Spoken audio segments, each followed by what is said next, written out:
Yo, what's going on? X's and O's on the KFAN Minnesota Vikings Radio Network, presented by the Minnesota Lottery. I'm Paul Allen, joined by Minnesota Vikings head coach Kevin O'Connell, gracious enough with his time on a short week off a Monday Night Football game into a home game against the Lions to chat some Vikings football via X's and O's. And just some brief unpacking from Monday Night Football before we talk about these 1-1 Lions. And first and foremost, I've heard you say it before, I've heard many say it, but you kind of said it after the game in your press conference, but I've heard you say before, we win as a team and we lose as a team. Yet after the game, you seem to take a lot of the onus. I put this on me as the way you put it. Yep. I'm not asking you to overshare on what that means, but like, why'd you go down that road? Yeah, I just think it's important with our guys to understand that I'm always going to be first and foremost look inward and what can I do better to help our team, help our offense, understand how we're going to play in all three phases complementary. And we can have a plan for it as much as possible, but part of handling that adversity and dealing with that adversity on the road in front of a Monday Night Football type of environment against a really good football team is me being at my peak and being at my best. And that needs to be adjustments and early on, and put ourselves in a position to still maintain who we want to be as an offense. And there may be some schematic things where I think in my mind, hey, throw it more, run it more, whatever it may be. But ultimately, are we still remaining true to offensively being our Vikings core philosophy offensively, and then defensively, can we find a way? How can I help the defense in any way? Maybe it's field position, maybe it's understanding our special teams had a good night. How do we use that phase to just find little advantages to try to capture the momentum that the Eagles clearly had from the opening drive?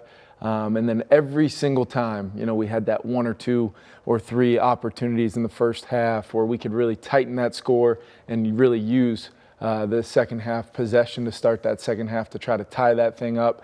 And then let's call it all even and let's go see who can win this football game. We never quite got there, and I just felt, me personally, I could have been better. I learned a lot last night about a lot of things, but more so than anything, I always want our guys to know I'm out in front.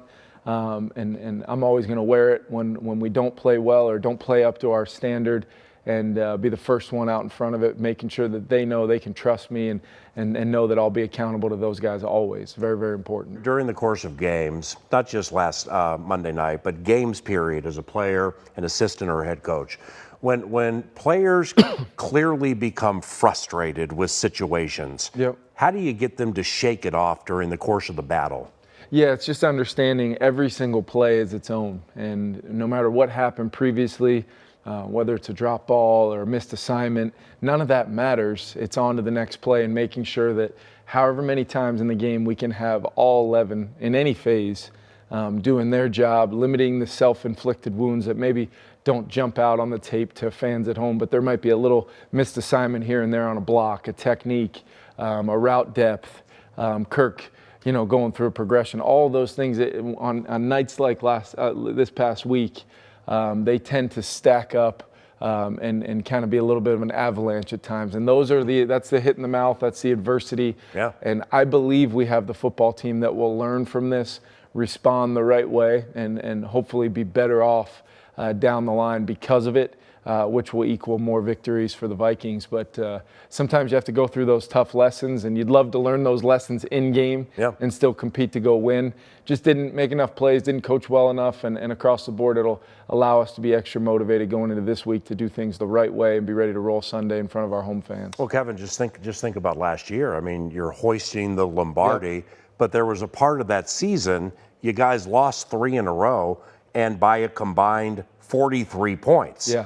So, what do you remember from, how you snapped out of it? It was right around the bye, lost into the bye, out of the bye, snapped out of it, never looked back. Yeah, I remember, first and foremost, our head coach, was always very much accountable to, what we could do better as a staff. And secondly, the players were right there to be, and I felt that in the locker room post-game. It was a real positive out of for the most part, very negative night for our team, but the real positive was what I felt in the locker room.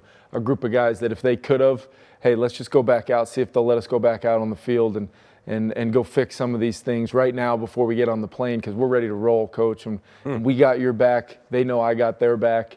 That's what we did during that month of November last year. And ultimately it was just, can everybody just do their job a little bit better, focus a little bit more, avoid those negative plays, sometimes critical plays altogether. But when they do happen, rely on the guy next to you, play for the guy next to you, and trust in what we've built here, that over the course of the long haul of the season, we can learn from these moments and ultimately be better off for them. What was it like working with and/or coaching Matt Stafford? Yeah, I think it was one of those things where, you know, the level of the level of trust and just, you always felt like you could put it on Matthew, and even though sometimes that wasn't the best way to play, that's how you felt kind of as an offense and just as him as our leader, and I feel very similar about Kirk, and we've got to do a lot of things to help him have a better path to success than how we played the football game this past Monday. And that goes for me, that goes for the other 10 guys in the huddle with him, and just how we went about executing in a way that didn't put so much of the weight of the game on him to make above and beyond plays over and over again to move our team. We can be better than that. We're playing a really good team this week. We're going to have to be. And we're going to rely on our home atmosphere like we had in that opener. And we're going to rely on each other in this building to get back to work and make things right. Did you, during the course of training camp, have time to watch them on Hard Knocks? I have not, but for all that I've heard, I've heard it was a very entertaining season. I got a lot of respect for a lot of their coaches. I've coached with a lot of those guys before, been around Aubrey Pleasant and Aaron Glenn and some of these guys. And then I just have a ton of respect for Dan Campbell, and you could see the personality of their head coach coming out more and more, the more time they're around each other. These first 2 weeks of the year, I think they're doing some really good things on offense with Ben Johnson calling the plays now. And then Jared's playing well, and they're doing a nice job kind of complementing the run and pass together, staying on the field, and making things hard on their opponent by playing complementary football. Now with Jared Goff, 4 touchdowns, 0 picks against Washington in their lone victory. They lost a high-scoring game to Philadelphia before that. What are some traits that you would remember from 2020 that Jared possesses that makes him tough? Yeah, I mean, there was a reason he was the first pick in the draft. He's a pure passer, can make every throw in an NFL offense that's required. I think he's a tough guy. I think he can, run a lot of different variations of offense because of, I wouldn't say he's by any stretch the caliber of athlete that Jalen Hurts is, but he's got some athleticism that really impacts you. He's great in the keeper game. He's great in the play pass game. And then what's been really to see his growth has been really cool to see, having a relationship with him. It's just like any quarterback in this league, snaps and they start stacking reps on one another and learning from past experiences. Jared's at a place in his career right now where I think he's playing really good football. I think they have a level of trust in him and to run the show, and it's showing with their offensive production. Now, defensively for the Lions, Aiden Hutchinson, the high pick, the defensive lineman from Michigan. Aiden had 3 sacks against Washington, and those sacks came in varying ways. I mean, clearly he's an effort guy, just like that motor just never stops. But overall, coming into the draft, or just what you know about Aiden Hutchinson, what makes him so tough? Yeah, we loved him coming out just because of that motor. It's relentless. Every single snap, over and over and over again, between those, between the snap and the whistle, it's hard to miss on tape because he's flying around, he's coming off the rock, he plays with power, plays with speed. He is he is on his way and might already be there to falling into that category of being a game wrecker type of player. And I think, they've got some great coaches on the defensive side, and they've got a scheme where it'll allow him to really do a lot of things that he does really well, which are a lot of things. And then they complement him with a lot of solid players around him. So very, very impressed early on by Aiden, but not surprised in the slightest with what he was able to do at Michigan. And being a former player in the league and a coach for several years, you know better than anybody the importance of confidence, and truly when somebody believes in themselves, like even with Jalen Hurts, I mean, he's a 58% guy, but he's just beaming with confidence right now. And for the Lions, Amon-Ra St. Brown, the wide receiver, beat us last year back left of the end zone right at the wire. That was their first win at Ford Field in a year, in more than a year. So they got a little confidence going with them now that you can kind of feel. And Amon-Ra St. Brown, I don't want to say he's underrated, but he's really developed into a tough cover. What's he all about? Details, fundamentals, techniques of route running. You can tell he knows coverage. You can tell he understands leverage and really the way they kind of use him in different facets. Feels to me, at least on initial glance, of a Cooper Kupp-esque role where he's inside, he's outside, he's part of the run game, he's part of different aspects of doing a lot of different jobs for that offense, and then they've got some good pieces around him. I think the tight end, Hutchinson, is one of the better young tight ends in our league, and their offensive line is a physical group up front that really allows for that marriage of the run and the pass to come to life.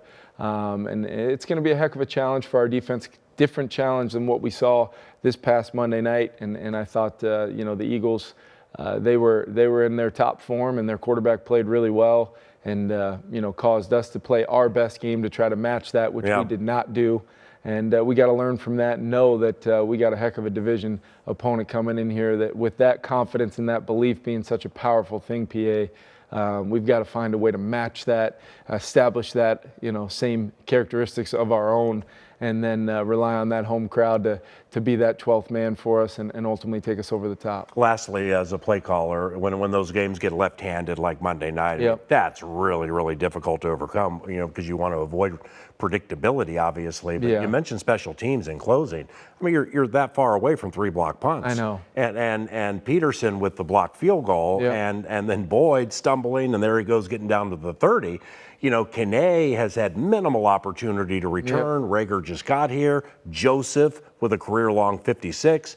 The Tulane undrafted guy, he's booming them. Seriously, Matt Daniels and staff have done a wonderful job. They have. I think it's been a real highlight, real positive for our team, and plays that gave all you ask in that phase is that they win their phase. Their special teams unit versus our opponents, whether it's field position or game-changing plays like you're talking about, 56-yard field goals, punts to capture field position, and then ultimately when they can force a turnover-esque play like they did on the field goal block, we've got to do something with that offensively. Could have been a real key to the game, capturing that momentum, turning that into points, and just applying just a little bit of pressure to the other side instead of letting them play the game on their terms for most of the night. So learned a lot as a team, learned a lot as a group, as a staff, and more so than anything me personally to how we'll make sure we'll improve off of last Monday night and use it as the type of adversity that hopefully sends us forward to be a better football team moving forward when the time's right, which I hope is this Sunday. I appreciate your time. Yeah, thank you. Kevin O'Connell, coach of the Minnesota Vikings, X's and O's, courtesy of the Minnesota Lottery. Wide receivers coach Keenan McCardell joins us around the corner on the KFAN Minnesota Vikings Radio Network.